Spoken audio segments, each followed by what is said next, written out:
सुबह का वक्त था और सूरज की सुर्खी आसमान पर नमूद होना शुरू हुई। उसी वक्त ऊंटों पर सवार दो मुसाफिर बड़ी तेजी से बसरा शहर के दरवाजे से निकले और सफर पर रवाना हुए। यह दोनों मुसाफिर बगदाद के मशहूर ताजिर थे जो तिजारत की गर्ज से बसरा आए और अपना माल बेचकर खूब नफा कमाया। इनमें से एक का नाम अबू सालेह जबकि दूसरे का नाम हैदर था। वो दोनों बचपन के दोस्त थे लेकिन उनके मिजाज और किरदार एक दूसरे से बहुत मुख्तलिफ थे। जब वह बसरा आए तो उनके साथ और भी बहुत से ताजिर थे लेकिन वह अपना माल बेचकर अगले शहरों को रवाना हुए। इन दोनों दोस्तों ने भी काफिले के साथ जाना था मगर उन्होंने बगदाद वापसी का फैसला किया क्योंकि जब वह घर से सफर पर निकले तो अबू सालेह की बीवी बीमार थी और हैदर अपने दोस्त को यूं अकेला छोड़कर काफिले के साथ नहीं जाना चाहता था। अब वापसी पर उनके साथ कुछ ऐसा होने जा रहा था जो उन दोनों की जिंदगियों को बदल देने वाला था। दोनों की वापसी का सफर जारी था। वह चाहते थे कि सूरज निकलने से पहले काफी फासला तय कर ले क्योंकि धूप में सहरा से गुजरना मुश्किल हो जाएगा।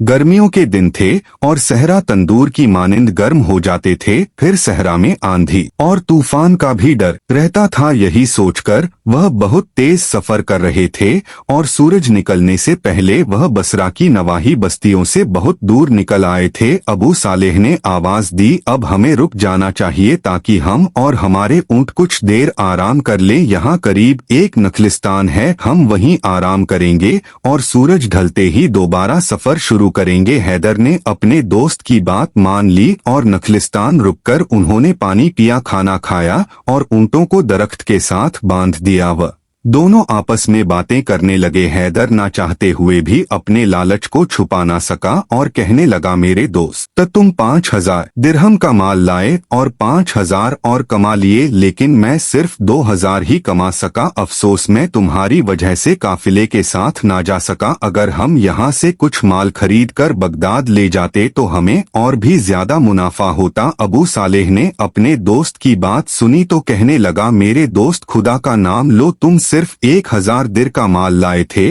और अब तुम्हारे पास 3,000 दिरहम है। ऐसी नाशक तो ना करो। लेकिन हैदर अपनी लालच को बार बार जाहिर कर रहा था। काश मैं 3,000 दिरहम की बजाय 10,000 दिरहम का मालिक बनकर वापस जाता। फिर वह दोनों दरख्त के साए में सोने के लिए लेट गए और अबू सालेह कुछ ही देर बाद खराटे लेना शुरू हो गया लेकिन हैदर से नींद कोसों दूर थी। वह अब भी 10,000 दिरहम के बारे में सोच रहा था और अचानक उसने अबू सालेह के सामान से उसकी रकम की थैली निकाल ली। फिर उसने नींद में डूबे अबू सालेह के चेहरे की तरफ देखा जो एक मुखलिस दोस्त का चेहरा था। उसके दिल में ख्याल आया, ए बददयानतपुर है, यह तुम्हारा दोस्त है, बचपन का दोस्त, क्या तू इसके साथ बदआंती करेगा? नहीं नहीं, यह मैं क्या करने वाला था।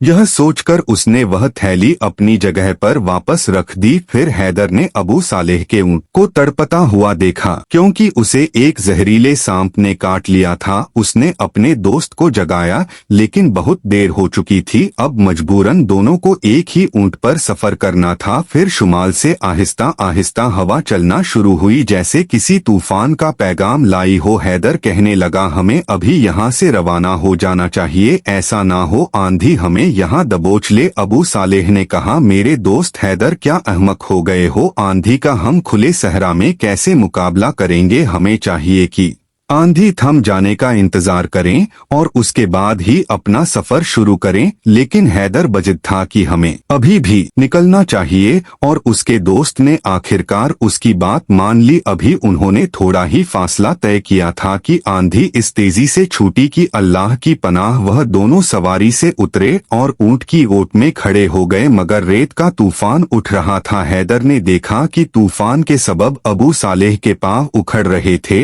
और वह मुश्किल में था। यह देखकर हैदर के मुर्दा ज़मीर ने उसे आवाज दी कि इससे अच्छा मौका दोबारा नहीं मिलेगा। यह सोचते ही वह खिसका और ऊंट को भगा दिया। वह खुद ऊंट की ओट लेते हुए नखलिस्तान की तरफ बढ़ने लगा। वह चाहता तो अपने दोस्त की मदद कर सकता था, लेकिन उसे अपने माल के साथ अबू सालेह का माल भी नजर आने लगा।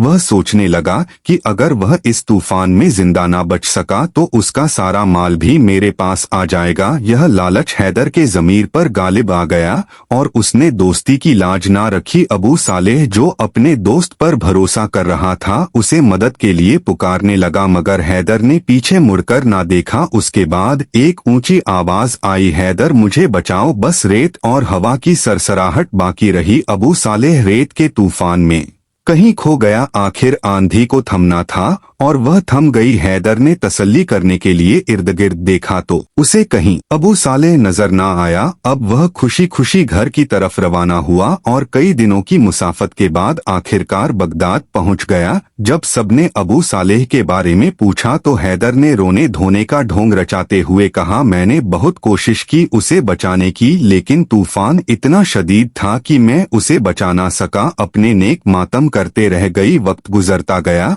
और हैदर की तिजारत तरक्की करती गई। अब उसका शुमार बगदाद के बड़े ताजों में होने लगा, लेकिन उसका ज़मीर इस कदर मुर्दा हो चुका था कि उसने कभी अबू सालेह की बीवी या उसके बच्चों का हाल तक दरियाफ्त न किया और न ही कभी अपने गुनाह पर पशमा हुआ। माल दौलत की हवस में वह दिन रात बेआराम रहता और हर वक्त तिजारत की गर्ज से एक शहर से दूसरे शहर जाने लगा। एक दिन वह मुख्तलिफ इकसाम का सामान खरीदकर मुल्के शाम की तरफ रवाना हो गया। उसके काफिले में और भी बहुत से ताजिर थे। वह काफिला इस कदर वसी था कि काफिले की रवानगी के बाद शहर के बाजार जैसे सुनसान पड़े हुए थे। इसी अना में शाम से कुछ देर कबल बगदाद में एक बदहाल शख्स दाखिल हुआ। फटे पुराने कपड़ों में मलब उसस वह शख्स दीवानों की तरह गिरता पड़ता वीरान बाजार की गलियों से गुजर रहा था। फिर वह एक घर के सामने रुका और दस्तक देने लगा। अंदर से किसी औरत ने कमजोर आवाज में पूछा कि बाहर कौन है। जब कोई जवाब ना मिला तो उसने दरवाजा खोल दिया। वह बाहर खड़े शख्स को देखकर दंग रह गई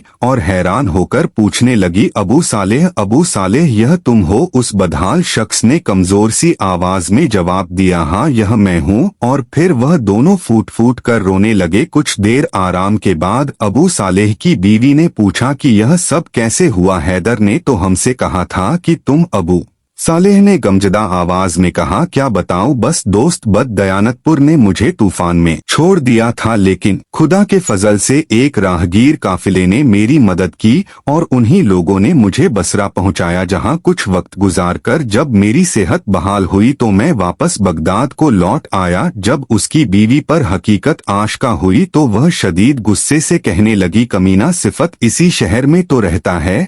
जब वह वापस आए तो उससे एक एक पाई वसूल करें। लेकिन अबू साले ने कहा, उसने बदन की, लेकिन मुझसे कम जरफीले। यह बात किसी और से मत कहना, मैं नहीं चाहता कि मेरे दोस्त को दुनिया के सामने रुस्वा होना पड़े। मुझे अपने अल्लाह पर भरोसा है, वह इस बात का इंसाफ करेगा। उधर हैदर अपने बड़े काफिले के साथ सहरा को अबू कर रहा था। काफिला कीमती जवाहरात, रेशम और दीगर माल से भरा हुआ था। जब वह मुल्के शाम पहुंचे तो माल बहुत मुनाफा के साथ फरोख्त हुआ। उसका जी चाहा कि अभी वापसी ना की जाए और मजीद माल खरीदकर मिस्र की तरफ रवाना हो ताकि मजीद मुनाफा कमाया जा सके। चुनाचे उसने ऐसा ही किया और काफिला लेकर मिस्र की तरफ रवाना हुआ। वहां पहुंचकर हैदर को बहुत शोहरत मिली। उसका नाम बड़े ताजिर और दुकानदारों की जुबान पर कसरत से आने लगा। अब उसने बगदाद वापसी का फैसला किया और ऐसी चीजें खरीदता रहा जिनकी बगदाद में कमी थी। उसका सामान अब 5 की बजाय 30 ऊंटों पर लदा हुआ था। जब उसने वापसी का सफर शुरू किया तो वह अनजान था कि उसका अंजाम क्या होने वाला है।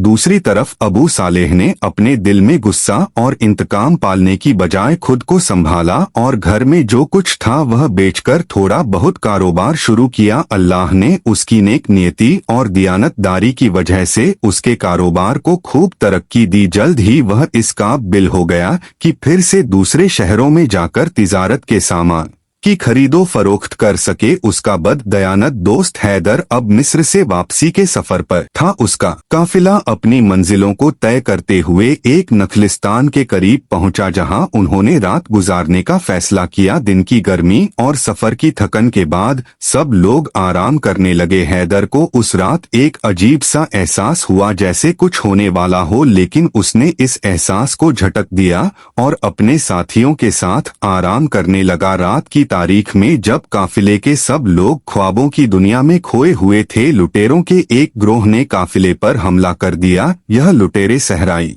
रास्तों के माहिर और बेरहम थे। उनका सरदार सहरा में दहशत की अलामत समझा जाता था। लुटेरों ने काफिले पर हल्ला बोला और हैदर और उसके साथियों को संभलने का मौका भी ना दिया। जब हमला खत्म हुआ तो हैदर और उसके साथी जमीन पर हैरान और परेशान पड़े थे। वह सब जख्मी हालत में थे। काफिले का सारा सामान लुट चुका था, यहाँ तक कि ऊंट और घोड़े भी छीन लिए गए थे। हैदर, जो अपने दोस्त के साथ धोखाधड़ी करके आगे बढ़ता रहा, अब खुद बेया मददगार पड़ा था। वह शदीद जख्मी हालत में रेत की गर्द में अटा पड़ा था। जब वह अपनी आंखों से अपनी बर्बादी देख रहा था, उसके ज़हन में अबू सालेह की यादें ताजा हो गई। उसे अबू सालेह की आंखों में वह दर्द और बेबसी आई जिसका सामना आज वह खुद कर रहा था। वह लुटे फुटे काफिले के साथ घर वापस नहीं जाना चाहता था। ना उसके पास उसका माल रहा, ना ही अच्छी सेहत। वह अपना सब कुछ खो बैठा था। इसके साथ साथ उसके पास जो दूसरे ताजिर का माल था वह भी जाता रहा। अब वो कर्ज की चक्की में फंस चुका था। उसने अपने काफिले के साथियों से कहा, मैं इस हालत में बगदाद वापस नहीं जाना चाहता,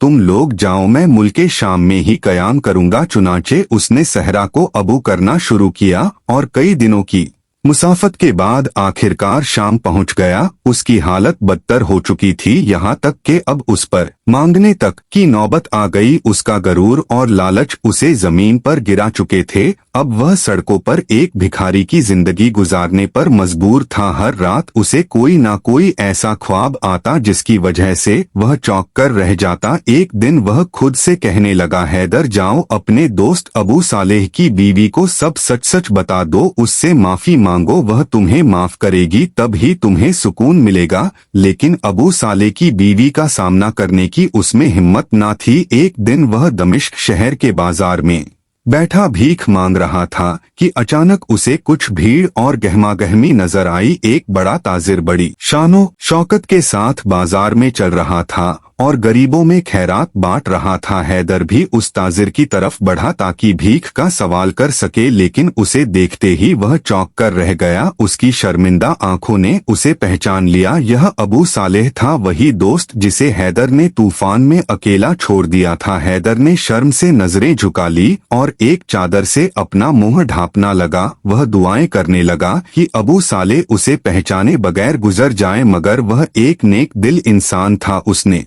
अपने दोस्त को पहचान लिया। वह फौरन उसके पास आया और हैदर की हालत देखकर उसका दिल पिघल गया। अपने दोस्त को इस हालत में देखकर अबू सालेह की आंखों से आंसू बहने लगे। उसने ना कोई गिला किया, ना ही कोई शिकवा, बस चुपचाप यूं ही खड़ा उसे देखता रहा। हैदर मारे शर्मिंदगी उसके कदमों पर गिर पड़ा और माफी मांगने लगा। अबू सालेह ने अपने दोस्त को सहारा देकर खड़ा किया और उसे गले लगाया। जब दोनों बगदाद पहुंचे तो अबू सालेह ने अपने दोस्त की मदद की ताकि वह दोबारा अपने पैरों पर खड़ा हो सके। उसने हैदर को दिल से माफ कर दिया क्योंकि उसके दिल में रहम था और वह जानता था कि लालच और हसद की आग में जलने वाला इंसान कभी जिंदगी और आखिरत में कामयाब नहीं हो सकता। हैदर को भी अपने किए पर बड़ा पछतावा था। इस वाक़ ने उसकी जिंदगी बदल दी और इसके बाद वह एक ईमानदार और मेहनती शख्स बन गया। यह कहानी हमें सिखाती है कि लालच और धोखाधड़ी इंसान को बर्बाद कर देते हैं, जबकि दियानतदारी हमेशा कामयाबी और सुकून का बायस बनती है। दोस्तों, उम्मीद है आपको आज की यह कहानी पसंद आई होगी। वीडियो को लाइक करें, कमेंट्स में अपनी राय का इजहार करें और हमारे चैनल को सब्सक्राइब करें। शुक्रिया। संगीत